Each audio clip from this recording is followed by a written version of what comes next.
Hey y'all, quick note. While My Hero Academia was created for kids, this podcast is not safe for work or children. All trigger warnings and spoilers for each episode can be found at our website, myheroanalysis.com. Thanks for listening. Hey y'all, this is My Hero Analysis, a podcast about My Hero Academia, aka Boku no Hero Academia. We are three grown adults who mime Japanese children's cartoons for serotonin because God knows our brains aren't making it naturally.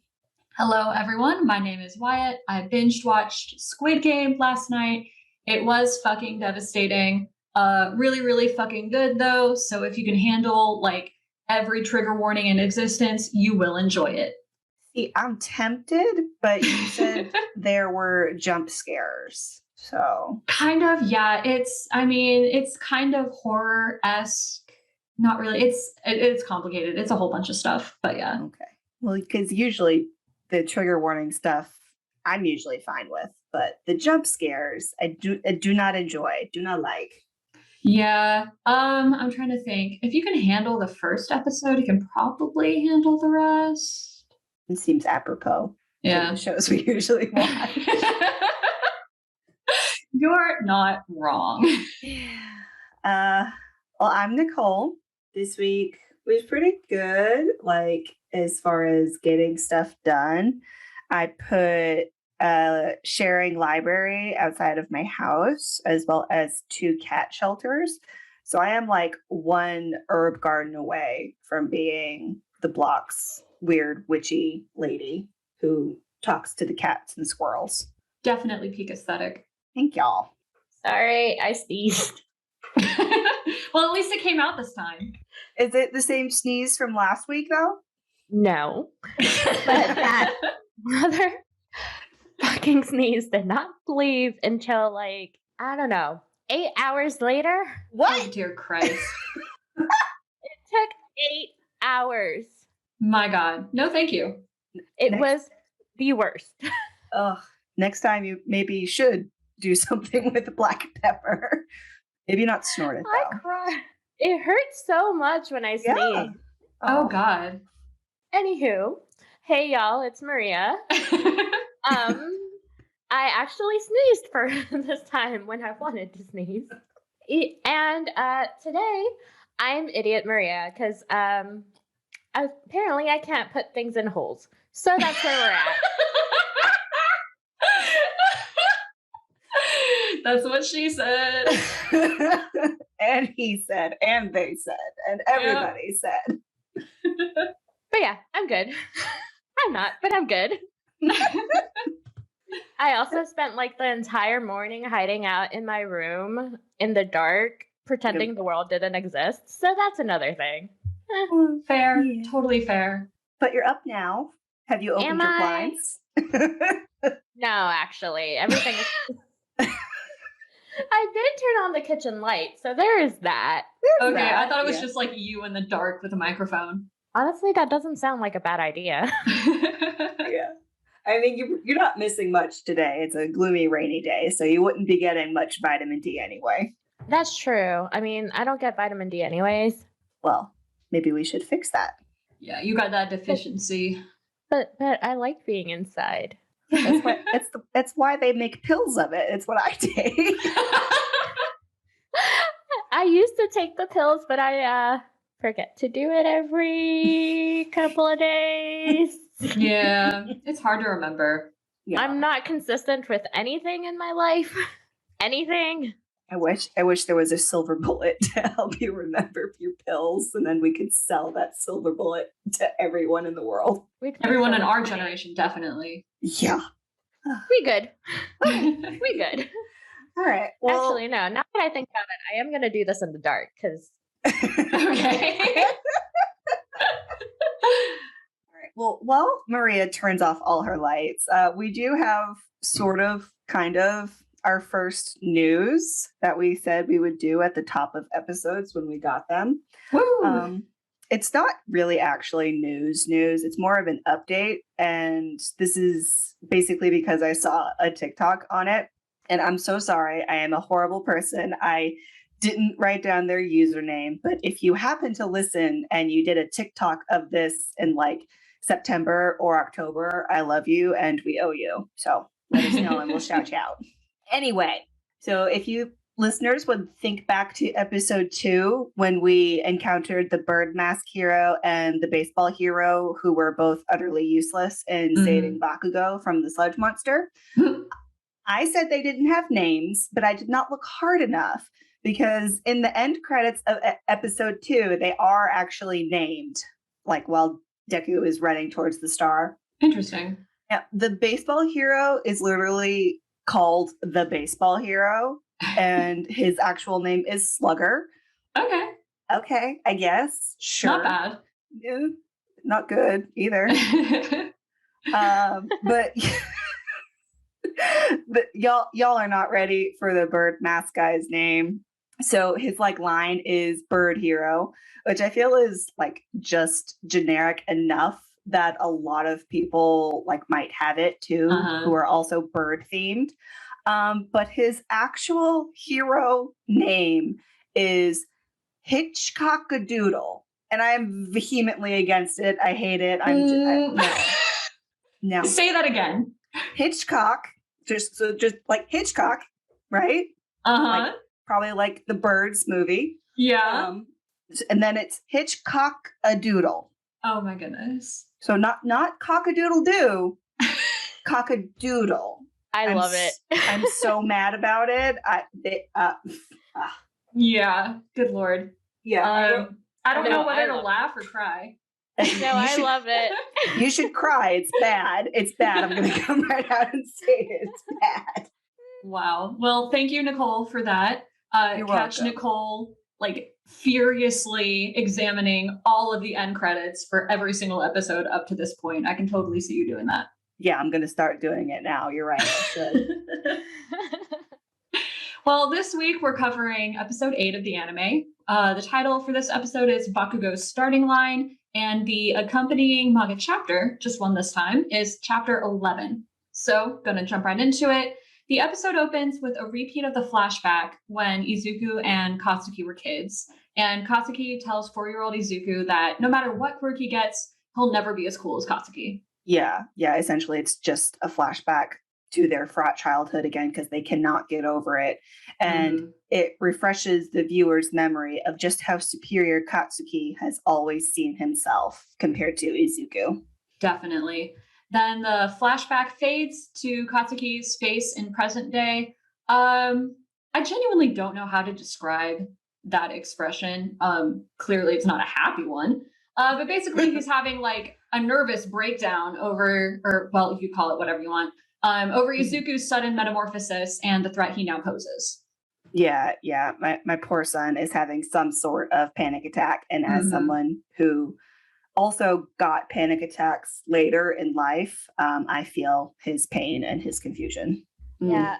Again, he's literally had his reality broken. I've also had panic attacks since I was a child. 10/10. Do not recommend. Yeah. Negative bajillion out of 10. Yeah. They're not fun. They're terrible. Who invented them? So we then Our brains. Those bitches. At some point, they were evolutionarily advantageous, and then we just couldn't get rid of them. But anyway, we then get a recap of the last moment of their fight when Izuku uses One for All to punch Katsuki's explosion upwards. So Izuku and Ochako win. Izuku broke all his bones. We went over this last time. It was really emotional then, and it's still super emotional. I'm exhausted already. Yeah. These children are just give us all the fatigue. But the rest of the episode is a lot funner, I guess. Most of it. Yeah, most of it. Kind of. Yeah. Yeah. Well, so much happened in such a short amount of span of time for Bakugo, and this just emphasizes all the angst he is going through right now. Absolutely. So then we get the opening credits. Yeah, and I believe the credits change a little bit here. Now showing Izuku's hero costume. Don't quote me on that. I didn't double check. Do not at me or email us about it. Yeah, I feel like in the past I've watched them and been like, they changed something, but there's so much packed into just those 2 minutes that it's like, I'm not going to go back. No. I'm not going to figure out what exactly it was. We already spend like 2 hours on every episode taking notes. We can't go back frame by frame just for the opening credits. It took me 3 hours to do these notes, by the way. Oh yeah. Honey. Oh yeah. 2 to 3 hours at least. Yeah. For sure. I was very exhausted, but I did it. You did it. You got there. So now we're back in the judgment room, and All Might is announcing that the hero team won. Yeah, Ochako slowly sliding down the bomb is me after a long day of work. Bitches be tired. Yeah, poor thing was exhausted. And one of the students, I can't remember who it was, makes the comment, the losers are practically uninjured while the heroes are on the ground. Horikoshi, would you please stop with the foreshadowing? Why would you hurt me with this reminder? I was enjoying the humor in the moment, but now I'm in pain. So much pain. Anyway, Ochako is all relief, and then Ida is back to his usual neurotic self. I love them both. Yeah, I love how Ida immediately goes to check on Ochako, who's not doing okay. And you can see that from the screen. And he starts rubbing her back to comfort her. It's so sweet. That's my son. I love him. But yeah, for real, everyone is pretty shook up. This really sets the bar for how seriously they're going to take this training from this point forward, because Izuku and Katsuki are on a whole other level. Yeah. Tokoyami gives a very insightful war quote, and Sue is much more casual about it. I love these babies and their just range of reactions to their very dramatic classmates. Yeah, so the actual quote was, they lost the battle but won the war. Tokoyami bringing in some of that wisdom. Also, I originally thought this quote was from War and Peace, which Tokoyami, I feel, would totally read. But the actual original quote was, to win a battle but lose a war it is in reference to the Pirates of Epirus, and it is called a Pyrrhic victory. This is a victory that inflicts such a devastating toll on the victor that is tantamount to defeat. I got this from Wikipedia. Anywho, that is your history fact of the day. Yeah, that's really interesting. That's beautiful. And also, I feel like Horikoshi has Pyrrhic victory just like taped over his computer as he's writing. Because that's going to come back so many times. Oh, good Lord. And then we see Katsuki's just blank ass face. My baby, he's so upset. Yeah, and then we get Izuku hauled off to Recovery Girl by the robots. And the robots are very sarcastic. I love them so much. I would watch a robot spinoff, honestly. Yes. The sarcastic robots are the best. They have personality. So much personality. So then All Might approaches Katsuki, who is like quite literally shaking and staring off to the distance, like I interpreted it as a nervous breakdown, because he realizes now that even though Izuku is less experienced, he can still beat Katsuki in a fair fight, and he just did. Yeah, definitely. I definitely, at least on rewatches, not my first watch, I would definitely say that Katsuki is in the middle of a panic attack or a nervous breakdown, whatever you want to call it, that you like recognize. Yeah. And he's just petrified that if there'd been no holding back and if Izuku could properly use his quirk, Izuku would have beaten him like handily, like in those first 10 seconds, like we mentioned last time with the capture tape. You can even hear him hyperventilating before All Might touches his shoulder to snap him out of it. Yeah, I also wanted to throw in for listeners that, like, yes, we know diagnosing fictional people is an iffy thing to do for a lot of reasons. But in this particular case, I think it's pretty darn clear what's going on. And it's safe to say that Katsuki's going through something in that general area. Yeah. There's something going on. We're not doctors, but yeah. Yeah, many things. Well, it's time for science talk number 1. Yeah, go for it. There's a lot in this episode. I'm sorry, listeners. So these are all classic signs of a panic attack. Hyperventilating, shaking, feeling like you can't breathe, and then your head is going a mile a minute, trying to keep up with it. What makes it worse is that this is Katsuki's first ever panic attack. That we know of. The first one is always the worst because you have no idea what is going on and how to process anything. Mm-hmm. And if you have nothing to break you out of that spiral quickly, it can keep going. Thankfully, All Might, without realizing it probably, was able to kind of snap him out of it, at least to help him not spiral as badly as he could have.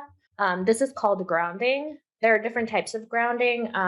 FYI, not everyone's grounding is having someone touch them. Everyone has a different method of grounding, so usually it's best to ask them what they need. In Katsuki's case, he probably didn't know what he needed for grounding, so that's fine. Yeah. I know for me, I don't really like being touched, so my method is just kind of relaxing actively thinking about your muscles from your feet up to your head and relaxing them. That helps a little bit. Mm-hmm. But again, everybody's method is really different. We can add some notes to the...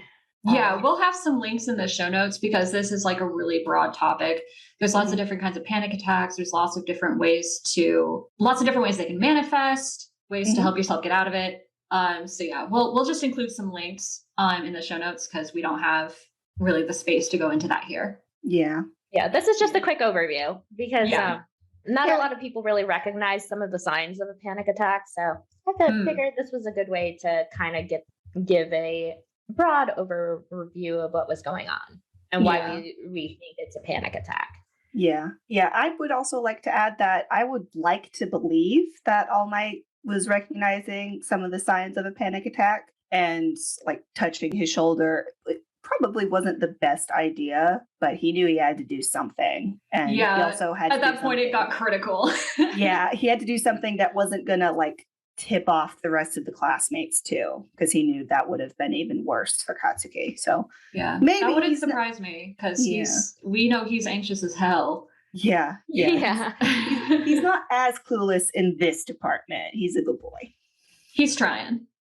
Yeah. So as we said, All Might puts his hand on Katsuki's shoulder and tries to give him some advice, calm him down. I really appreciate the way that All Might / Toshi treats Katsuki.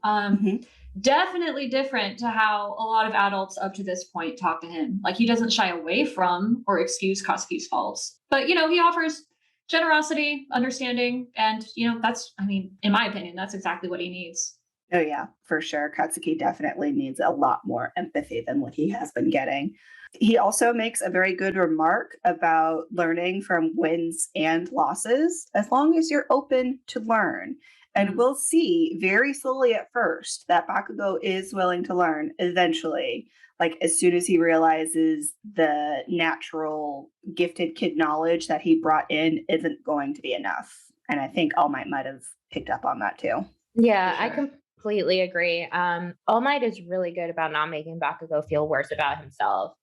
I do think right now Bakugo has a lot going on. But this is the start of the learning curve. Also, it is really hard to think about learning for Bakugo right now because he just got his world blown up. Yeah. Definitely had a moment of acute stress just now. And he's got to come down from that before he can start learning, and it's gonna take a while. It's okay. He's a good boy. He's my son. He's a slow burn, but it's also very satisfying. So we're back in the judgment room again, where All Might gives everyone his assessment, and he reveals that Ito won the challenge. Fuck yeah, motherfuckers! That's my son. I love him. Yeah. Good job. So the kids with Sue as their mouthpiece are confused because Ito wasn't on the winning team. But All Might lets Momo lets Momo break it down for them. Wait. It sounded almost like you said lesbian Momo.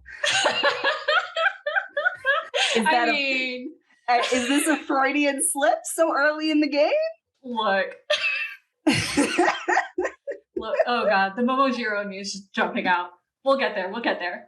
We'll get there. Yep. So Momo breaks it down. Yep. But essentially, Ito was the only one to follow the parameters and context of the exercise. Like, Katsuki was busy with his grudge, and he ignored the exercise entirely. And he blew up the fucking building. Izuku injured himself so badly that he'd be useless if it were a real fight. And Ochako let her guard down when Ito was like, I can fucking see you. And her final attack wouldn't have been feasible if the bomb thing had been real. So basically, they were all treating the training exercise like a training exercise, while Ito was the only one who acted as he would in real life. Right, yeah. And I do want to point out that the dub does not even mention that it was supposed to be a nuclear weapon. So I don't know why that was left off, because it seems pretty important considering her comet home run improvised move. Yeah. Momo just read them their rights, and I am here for it. Also, Yes. now I'm having the opposite problem with my sneezing. I'm sneezing a lot today. God, if it ain't one thing, it's another. Yeah. No. Anyway, hell yeah. My son did so good. I'm Yeah. so proud of him. He did amazing. And Ida, he was so cute, basking in Momo's praise. He's just a very good boy. He gets daily servings of his Respect Women juice with his orange juice. Mhm. Yeah, I love how his face kept changing, and at one point you see Ida actually crying from happiness at all of Momo's praises. I stopped on that scene like perfectly. Oh my God. Oh, they're all just too relatable. Too Yeah. relatable. But then also Ochako and Katsuki and their chastised little faces are just, it's too much. My poor sweet babies, don't worry. You grow so much and you get so strong and you're still amazing. It's just the first training exercise. You'll be okay, I promise. They look so devastated, but Mhm. this was very important to be told to them. Oh yeah. Yeah, and they both had to learn from their mistakes, and it's probably best that it came from one of their classmates rather than the teacher, because it's actually more likely to stick.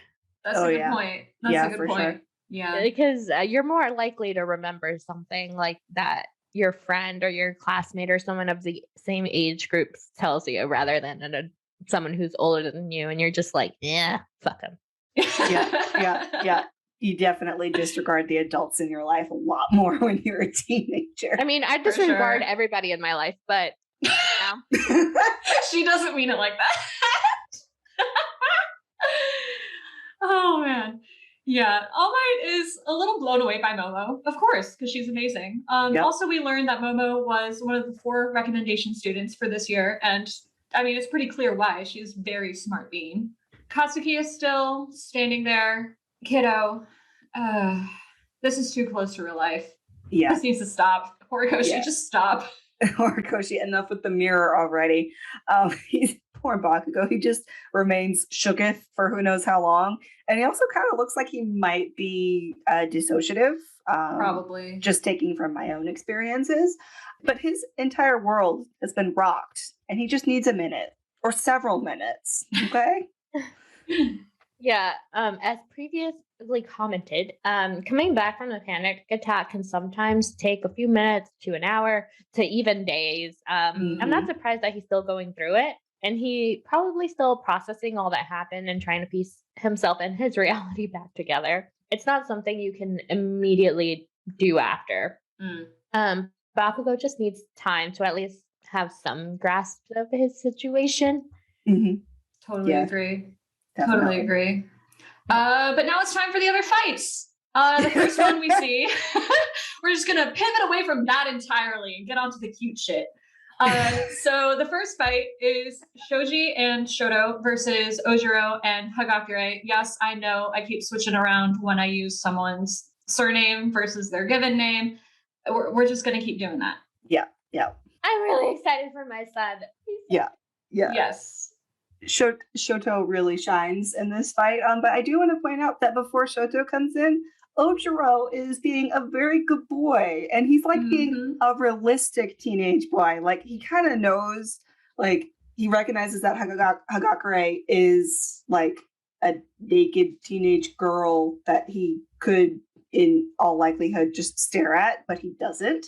But he also like recognizes it and actively pivots himself away from whatever he would have naturally been thinking. And that's like all you need to do. I'm talking to you, Minetta. Mm-hmm. Yeah, Ojiro drinks his respect women juice every day. Mm-hmm. Guzzling it. Yep. Yeah. And also, oh God, I'm so fucking tired. We're mad about the whole quote unquote costume thing. Like, yeah. I don't know if I have the energy to get into it because there's so much to say, but rest assured, we're pissed. Yeah, we are very pissed about Hagakure's costume or lack thereof. Mm-hmm. Just like get this girl a costume like Mirio's, damn it. We haven't met him yet. When we do, you're all gonna be pissed about it too. So just Yep. Yeah, I completely agree. There are so many ways to get around this. That's literally in my nose, by the way. Yeah.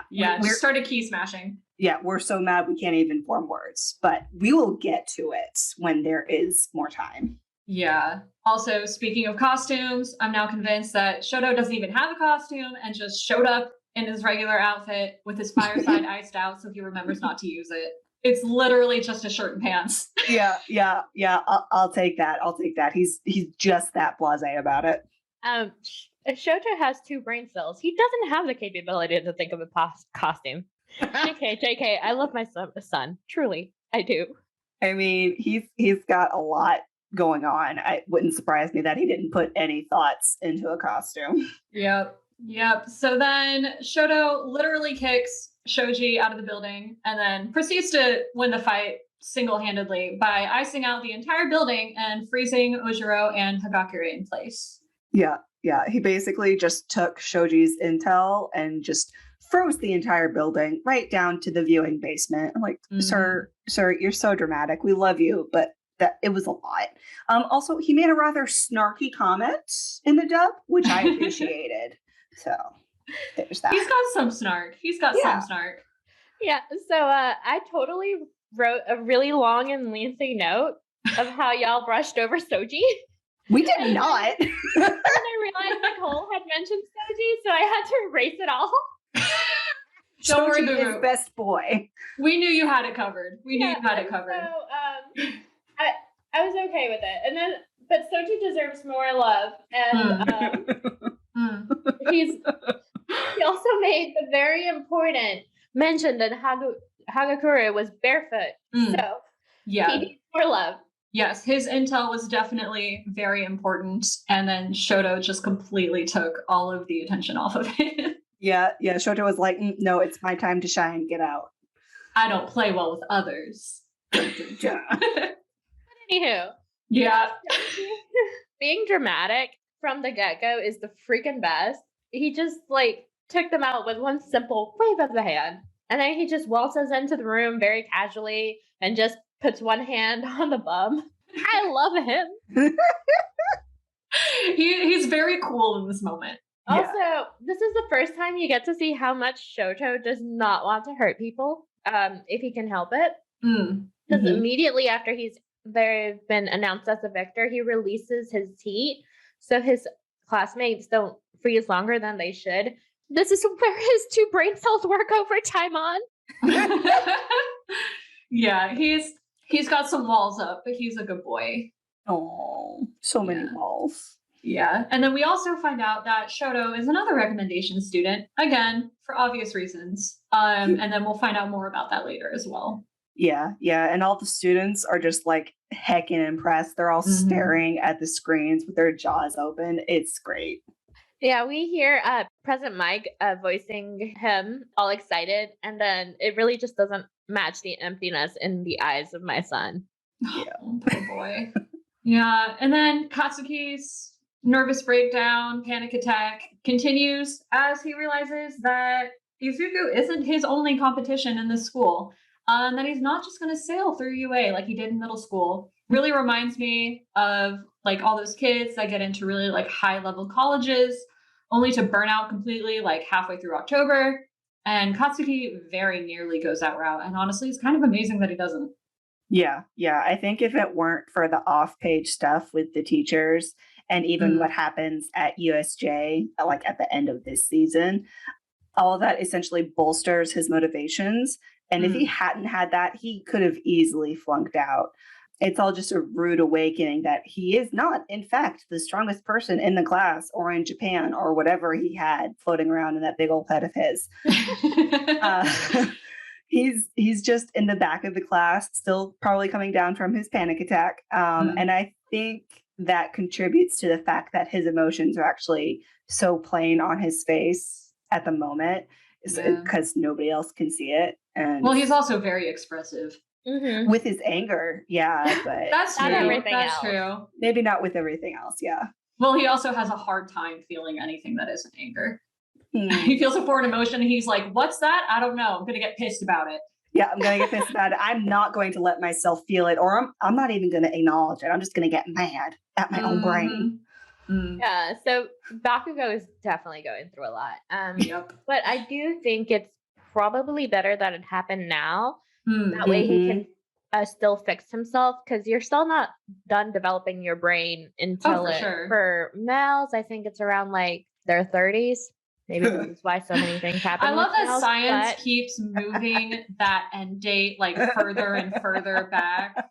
Yeah, because last I heard it was 25. For women, it's by 25. They're fully developed. For men, it starts around 25. Oh, God. This explains so much about our generation. Right. But anywho, so again, this is probably better that it happened to him now rather than an adult. Yeah. And then he would have been hated by everyone and he wouldn't have known why. So yeah, that's really true. I remember this is going to sound really nerdy, but I remember getting my first B grade in a class when I was a teenager. I think it was in middle school, and the teacher was like, it's good that this happened now, because if this had happened in high school, she would have crashed. And I'm like, yeah. You poor thing. Yeah, I was a nerd. It's fine. I had a lot of anxiety that was not diagnosed. So yeah, for sure. But yeah, no, this does explain why a lot of things happen, doesn't it? Yeah. And why I'm just saying to our male listeners, we're not saying it's your fault. It's just biology. Yeah. But also it's no excuse, and get it the fuck together. Yeah. Also, the patriarchy is also to blame. Everything's terrible, but it's fine. Maybe we should get back to the episode. Yeah. So the episode. We very quickly proceed through the next couple of fights. It's Sero and Kirishima versus Tokoyami and Sue. Momo and Mineta, pause for vomit noises, versus Jiro and Kaminari. Sato and Koda versus Aoyama and Mina. It looks like they switch buildings every time, which is interesting. I mean, I just assumed it was so they couldn't memorize the layouts while they were in the judging room. That makes sense. That makes sense. Yeah, that makes sense. Yeah. And we also don't know the outcomes of these fights, which I would be curious to learn. But yes, same. I don't think we ever get it. But also, it could also be because using their quirks is gonna probably cause damages to the infrastructure of the building. Yeah, they don't really have much control yet, so that would make sense. It would make sense for everyone to move to a new building, just so everybody has like a similar starting point, and the building isn't crumbling under their feet. Yeah, that's true. Like even Shoto freezing the entire building, that building is probably going to have to be condemned just because of the structural integrity being they learn to avoid infrastructure damage later. A lot later, a concerning amount of time later. But All Might is very proud of his babies. No one else got hurt, but everyone took it seriously, probably because Katsuki and Izuku went full on balls to the walls banana town. Yep, definitely. We do get personalizations for each of the students, but not too much. It doesn't overpower your brain.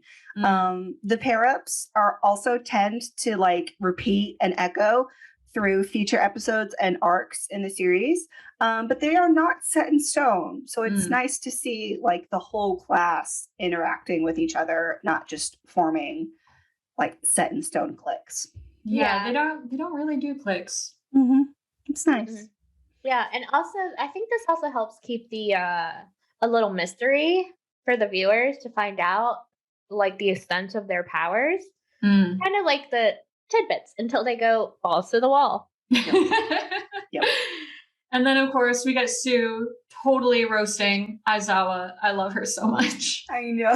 She roasts him for like his gloom and doom technique. And then All Might like returns to his usual like goober demeanor. And in the dub, he says, I'm happy to bring such staggering positivity to my alma mater. Like, they really set up the Sunshine and Grump thing well here. If we didn't get Eraser Mike later, like I fully see Aizawa and Toshi as a pairing. Yeah. Looking back on his. I mean, as much as I love Aizawa, he does deserve a good roasting. Oh yeah. Oh yeah. And then It's the very nodding easy. from half the class after Sue's remark was hilarious. Oh, man. Yeah, I do agree. They would have been a good matchup, but I do like Eraser Mike better. Oh yeah. Eraser Mike is Also, superior.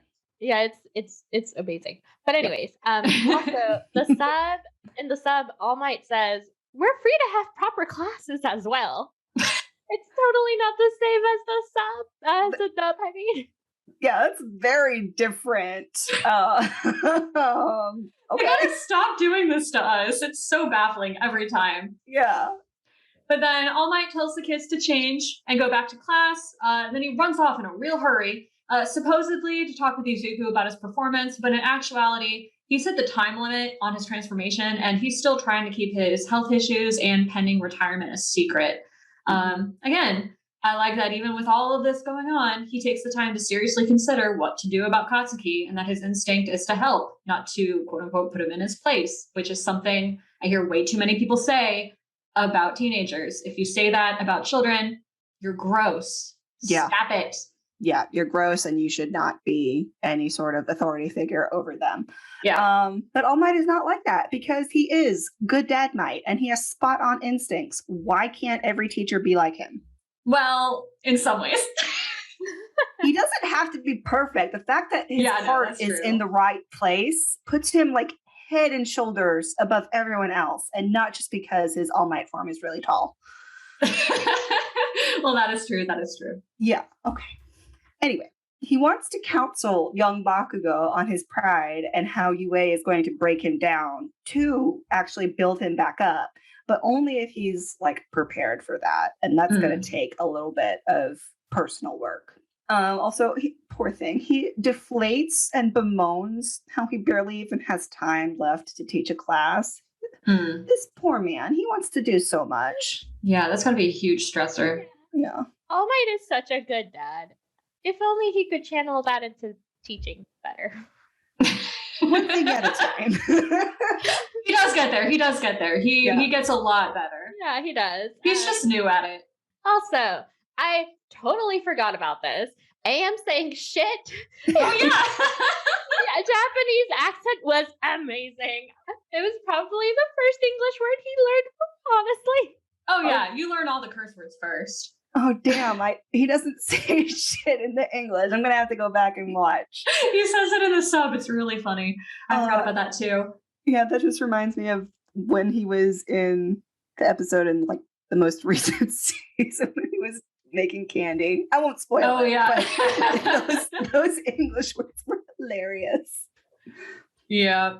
But cutscene to Recovery Girl's office, who's totally chewing out Toshi for not teaching Izuku to take better care of himself. Mhm. She also reveals that she can't heal Izuku all at once this time, and she knows about Toshi passing on his quirk. Maria, take it away. She's going to tell us all about resistance. Honestly, I would have chewed out All Might like Recovery Girl too, because resistance is a motherfucking thing. Welcome to Maria's High Horse TED Talk. I'm sure y'all have heard that you're supposed to finish all your antibiotics even if you feel good. I mean, maybe y'all have only taken them long enough so you feel good and then you stop taking them. This is no good. Very bad thing to do. Mm-hmm. Mm-hmm. Why, you might ask? Well, antibiotics target bacteria that are giving you the infection. For example, let's take strep throat, Streptococcus pneumoniae, and it gives you a third infection. So you take the meds and you stop before you're done because you start feeling good. By doing this, you have the potential to leave in bacteria in your body that still has not fully been destroyed, and they gain the resistance to the antibiotic you already took. So if you get strep down the line later and you are prescribed the same medicine and it doesn't work, now the bacteria know how to live in spite of the fact that it worked before. So you have to take an even stronger antibiotic to get rid of it. And you have to do the same thing again and so on. So the bacteria is actively getting stronger each time. This is why we have things like MRSA, which is really hard to kill, and why penicillin doesn't work as effectively as it used to. You rarely get penicillin antibiotic these days because of it. So this is essentially what is happening to Izuku. He is becoming resistant to the power of Recovery Girl, and so it's not working like it should. So I would like to leave you with 2 notes. 1, finish your goddamn antibiotics and take your probiotics while doing this because your tummy will feel bad and you need to make it strong. And number 2, antibiotics do not work for viral infections, so it won't work for a cold or the flu. God damn it. Don't ask your doctor for antibiotics, please. That is the end of it. Thank you very much. That was excellent. Beautiful. Excellent. I need to blow my nose. Hold on 1 second. Back to it. So Toshi discloses that, well, I'm definitely paraphrasing here, but basically he's aware that he definitely got too emotionally involved today, that he didn't make the right call. But he also reveals that the general UA staff plus a few pros already know about his injuries. But only Recovery Girl, Nezu, the principal, and a special friend, aka Tsukauchi, know about One for All specifically. Okay, I'm gonna take a quick pause. Does he actually call him a special friend in the dub? I'm pretty sure, yeah. Oh. Yeah. Oh. Yeah, I don't know. That's very interesting. Are we shipping it? I'm down. I mean, I've shipped it from the beginning, so. Yeah. If you're not shipping it, I don't know what show you've been watching. There's a lot of ships. I got distracted. True. Okay. We'll allow it. Anyway, in the dub, his dialogue is a little different, and I'm also going to paraphrase. Basically, All Might admits that he only wanted Izuku to feel good about doing his all in the fight and winning if he could. And then he tells Recovery Girl not to be so loud when discussing One for All. Sir, you bitch, take your own advice. Just listen to my rants in earlier episodes about his flagrant disregard for national security in regards to his own secrets. Toshi. I cannot totally stand a hypocrite. Oh my god. But then Recovery Girl asks, is being a natural born hero or the symbol of peace really that important? Toshi, listen to your elders! For real! But no, he's still convinced that his reputation is the only thing that stands between Japan and utter villainous ruin or whatever. And he also believes that this burden is an intrinsic part of One for All. And we'll learn why he believes this later. Yeah. And it's going to be a while till we learn it. Essentially, Recovery Girl doesn't see like the whole natural born symbol of peace as like entirely necessary. And I have to agree with her. When you build up your reputation so much that the fate of society literally teeters on the brink of your own secret, you're making the world weaker, not stronger, honey. But I mean, this is all in retrospect, and it's 2020 in retrospect. Yeah. But I mean, yeah, I feel like you should have listened to her. Basically, All Might's explanation in the dub is that the temptation of a quirk that can be passed from person to person would corrupt society. And like, while that's true, it's a snarl, and we cannot unravel it yet without spoiling literally everything. So we'll get to it. Yeah. Also, can I note that in the sub, natural born hero and symbol of peace are both in quotations. Mm. Ooh. Foreshadowing much? Ooh, Yep. that's Yep. interesting. Oh, Horikoshi. Oh, Anyway. Toshi. Oh, everyone, please. Yeah. So Recovery Girl is like, okay, well, if that's the case, then fucking train him better then, dumbass. And she's not wrong. No. Yeah, I hope this is what inspired him to get the teaching for dummies. We can only hope. Yeah. And then we got a flashback montage. So we go through Toshi offering One for All to Izuku, then Izuku taking down the giant robot in the entrance exam, then All Might letting him know that he got into UA, Izuku channeling One for All into just his finger during the assessment tests, Izuku reclaiming the Deku nickname.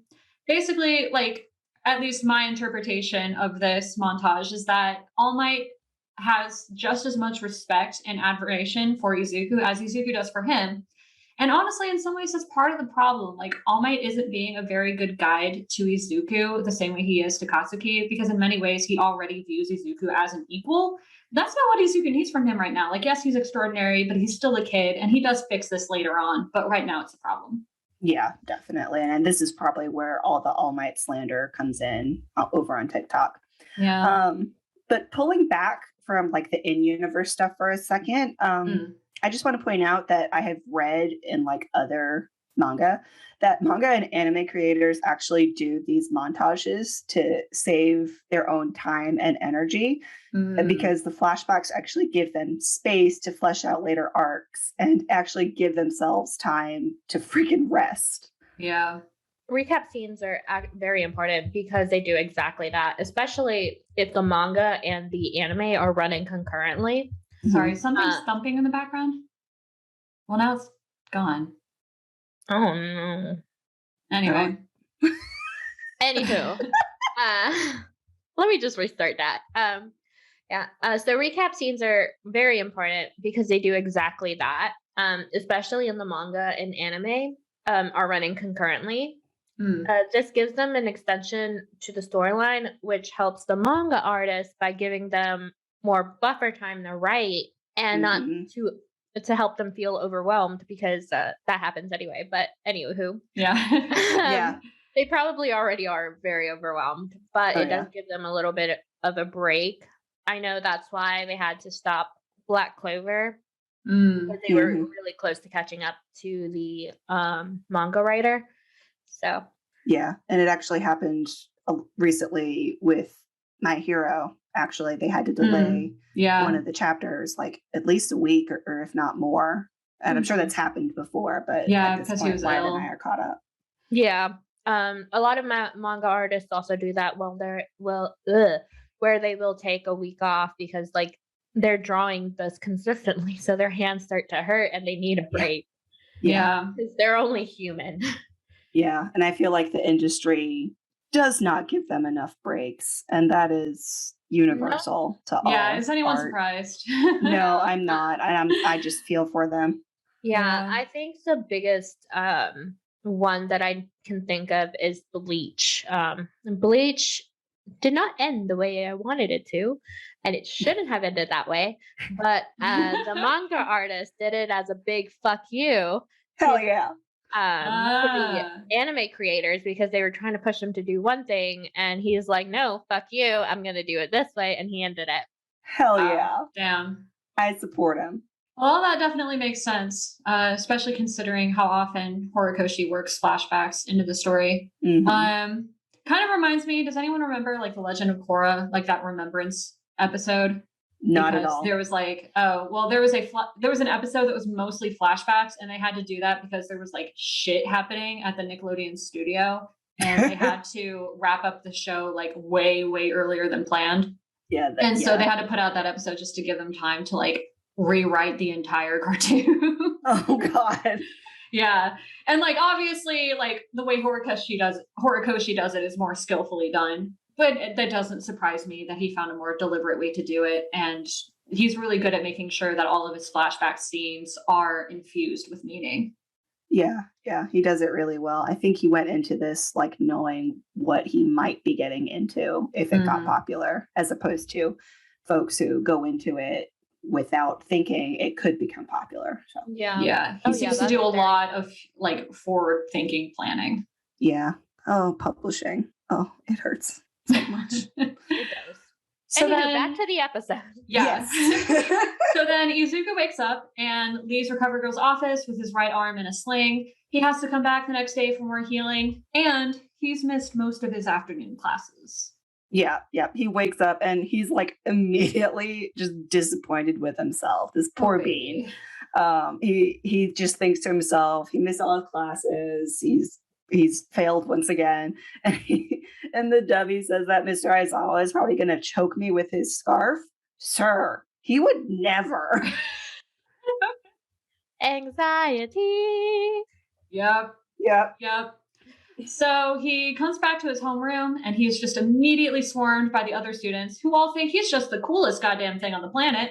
Mhm. And sweet baby Izuku has no idea how to handle people being nice to him. Poor sweet bean. They were all so encouraged by him that they did their best too. It's such a complete 180 from middle school. The poor child is so confused and he's so pleased. Mhm. Sato gets some of his only lines in the season, I would say. Yeah. Aoyama is rude, but he's like immediately cut off by Mina. She knows what's up. Hayama looked so heartbroken. He's such a diva. Oh, we love him, but he needs a little like lesson in proper socialization, I would say. Anyway, our favorite Kirishima introduces himself first. He is the epitome of positive masculinity. And then at the end, Mineta jumps up to introduce himself. And sir, you're not being subtle. We see your nonsense now. Mm-hmm. We know. Yep. We finally realize. So then, of course, we've got like typical class chaos going on in the background. Tokoyami's being all broody. Ida is being himself, getting lovingly teased for it.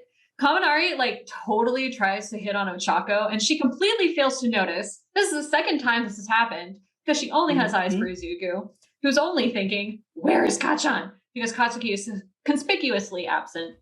And like I know we joke about Izuku being the class heartbreaker and having like a fan club and everything, but I'm starting to think the class heartbreaker is actually Ochako. It's just she just continually fails to notice when people are hitting on her. Yeah, and just totally stomps all over their hearts. Yeah, I definitely see that. And I mean, even Denki can read between those lines. Mm, Yeah, Denki got swerved. yep. So hard. Also, I do want to point out that no one understands poor Ida's massive respect for furniture. My poor son. Oh, No one understands. no one understands him because he's a little weird, but it's okay. We love him. Yeah. So then Izuku rushes out of the school to catch up to Katsuki, who just left without saying a single word. Even though the class tried to stop him, honestly, probably for the best. Who the fuck knows what would come out of his mouth? Also, just give him some alone time. He's processing.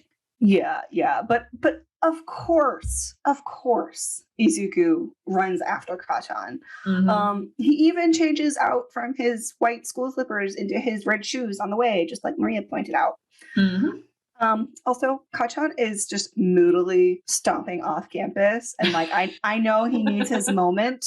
But sir, your pants, please get a belt. I know I sound like a parent, but please just get a belt. This reminds me of us growing up and seeing everyone with their sagging pants in school. I mean, Yes. at least you can't see his underwear, so there's that. That Yeah, always confused me. Like, how did they manage to keep them from falling off entirely? they had to hold them. It's just magic. No, I remember they're holding their pants up. I can see it. Oh, That makes more sense. Anyway, fashion. yeah. Agree. Mid 2000s fashion was very interesting. yeah. Oh, I hope it doesn't come back, but it probably is. Well, they brought back bucket hats. Although I kind of like bucket hats. No. Anyway, Yeah. back to the episode, and back to my own background studying when you don't really need to. The statues on the UA walk, they appear to be like generic superhero tropey faces.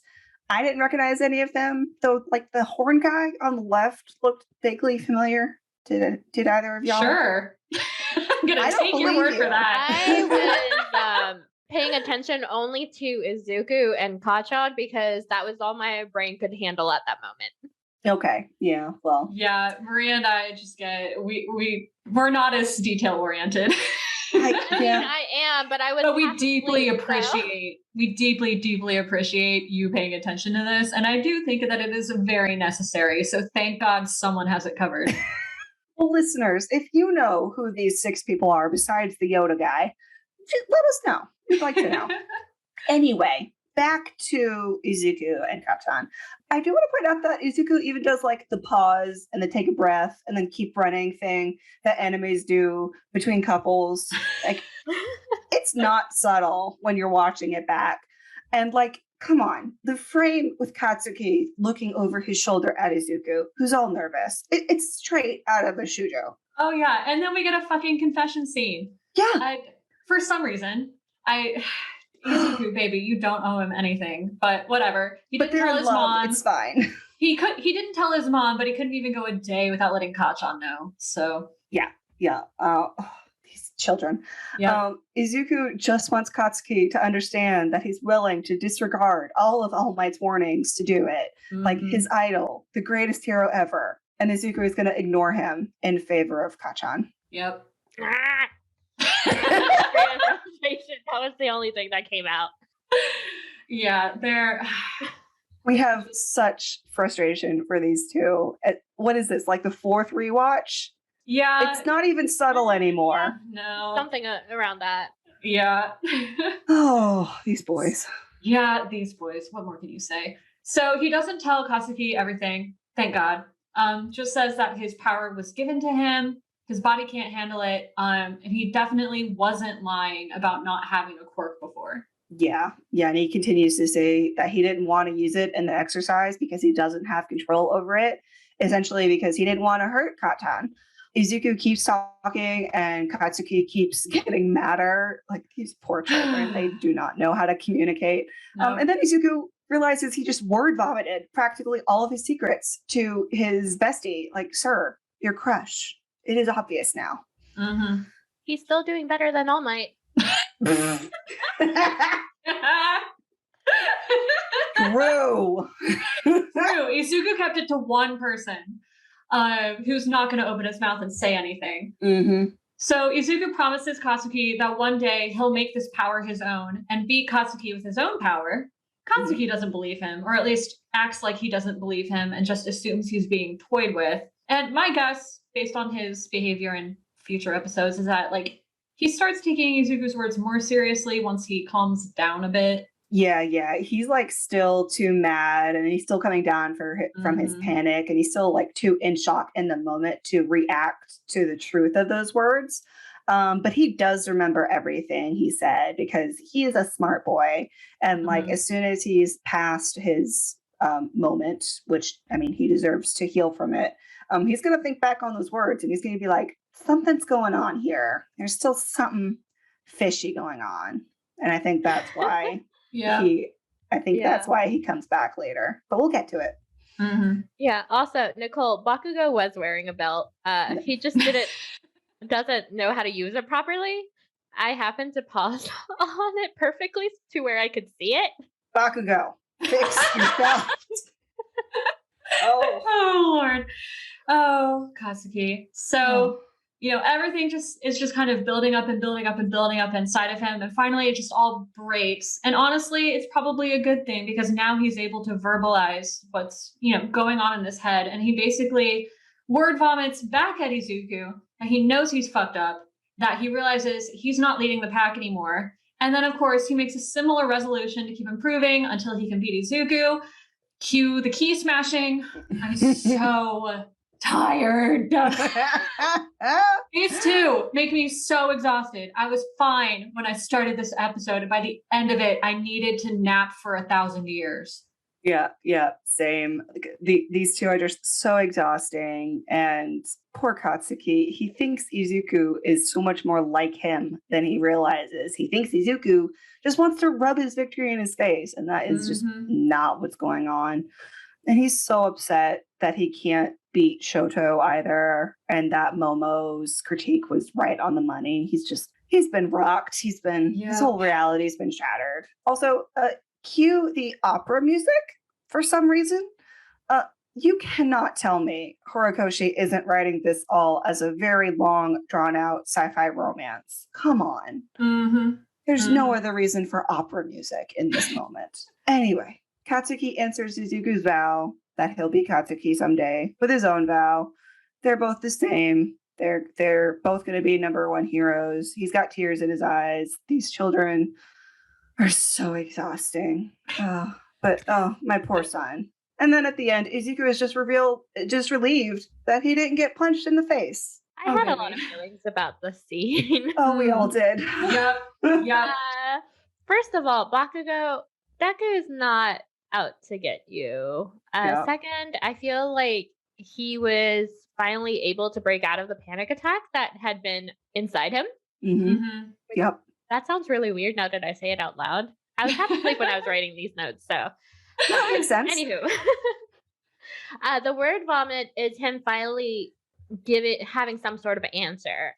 He has a new goal to look to, and it's something that gives him back control that he thought he didn't have anymore. Good ass point. Yeah, it's a very important moment for Bakugo because it gives him something tangible to achieve.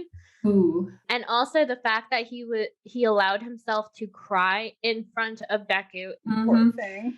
And then All Might rushes in and just completely shatters the mood. And he tries to cheer Katsuki up, but Katsuki is just not fucking having it. Nope. In the dub, like All Might, he just appears out of nowhere and like zips past Izuku, and then he goes, "There you are, Baku, go! I found you." And it's just. He shows up all dramatically and gloriously, as he should. Oh, he's so much. I love him, but oh, honey. Anyway, he then proceeds to counsel Bakugo, like as he wanted to do earlier, on how important pride is, but that he still has plenty to learn. But his comforting speech and his comforting touch is cut short when Katsuki brushes him off. He tells All Might to stop touching him, and All Might sees the tears in his eyes and releases him, flummoxed that his original plan was obviously not the way to go. But he is learning. He is. I also will say, like, Katsuki's complete lack of respect for authority, like, even from someone he admires like All Might, is both hilarious to me and refreshing. Oh, yeah, definitely. And also, it must have been so hard for Katsuki to brush off his idol in this moment just because he didn't want him to see him in this vulnerable state. Mm-hmm. Yeah, for sure. I also just like enjoy the contrast between him and Izuku. Like, Izuku tends to blindly trust people he admires. Mm-hmm. And I don't know, Katsuki's skepticism is just more relatable. Oh, for sure. Yeah, me too. Yeah, so All Might is surprised that Katsuki managed to find his resolve again, when today's events would typically break most people who are like him. No, he's not already over it, sir. Where is your emotional intelligence, Toshi? Nowhere. It's in a small box at the bottom of the chest in the darkest corner of dark, dusty room that is hidden in an attic behind a bookcase secret door. I put a lot of thought into this. Probably. Okay, probably. But I want a dusty attic behind a bookcase secret door. Where can I get one of those? Ooh, that'd be dope. I know. I want it. Me too. And then All Might has the line, "It's hard being a teacher." Amen. How about we pay our teachers more? Huh? Yeah. Why don't we treat them better? Maybe? Mm-hmm. Yep. And yeah, All Might definitely whines that line in the dub. And I would like to think that maybe teachers are paid better in Japan. Hopefully, maybe. Maria? Not really. Oh, Great. why? I mean, it does a little bit. There is a little bit of fluctuation between like regular teachers and teachers who work for specialized school, but it's not by much. Ugh. Great. Fine. Wonderful. Oh my god, I hope the mic doesn't pick up my stomach growling. I can't hear it. Okay, good. I've been munching on a brownie, which is completely gone now. I want a brownie. So anyway, so while all of this is happening, Mina, Ochako, and Sue are all snooping from a window. I love them. Also, Ochako is somehow the captain of the Bakudeku ship. She's so sweet. She's so intense. I love her so much. Yeah, and I love that like her obsession with the ship is their rivalry aspect. Like she knows her tropes. Yeah. She knows A what she battle likes. between rivals. Yes. Also, super serious Ochako is the best. Yes. Oh, she's so wonderful. Also, like the next little bit is that Izuku narrates that Bakugo's fuse has been lit. And like, sir, your bomb pun, I cannot forgive you for that. Anyway, whereas before Katsuki was prepared to coast right through UA as he'd done all his life, it's kind of nice that Izuku kind of picks up on that. I wonder if it was in the moment or if it was from his future self. Well, he's also been like studying Katsuki all his life. Yeah, it could go either way. And he's just still determined to beat him like always. These children are exhausting and never get anything new from their conversations. Yep.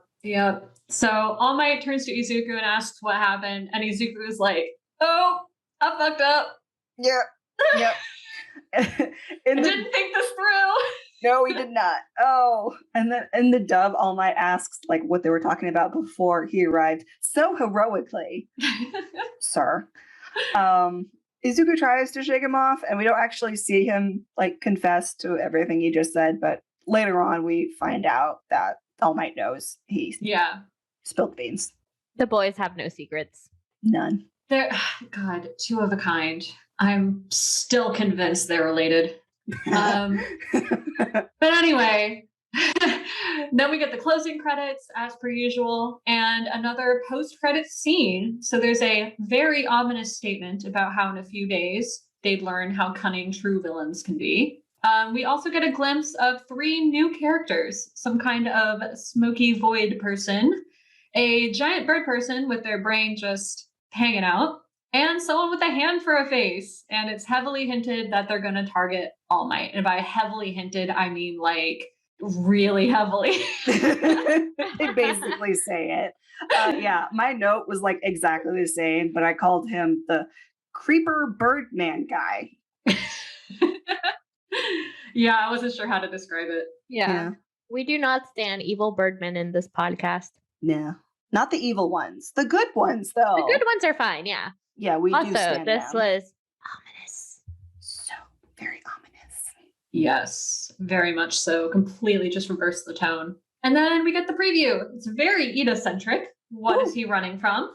Why is poor Izuku getting crushed by a crowd?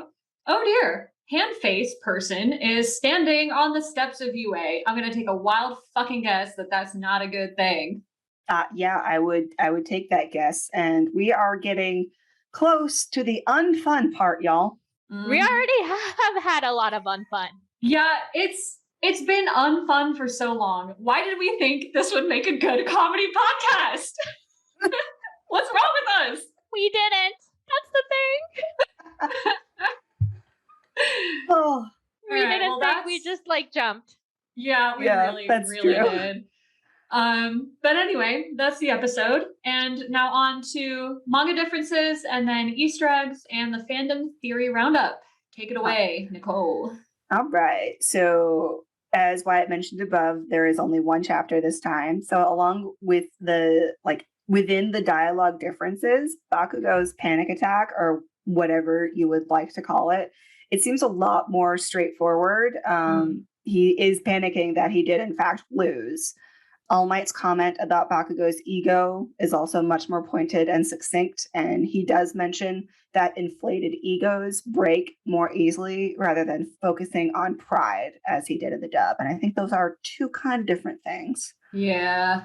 And then a couple smaller things back in the classroom. Sero isn't part of the welcome back group. Rude. Neither was Aoyama, also rude. But neither was Mineta. So that was nice not to see him there. Yeah, we could have kept that part. Yeah. Yeah.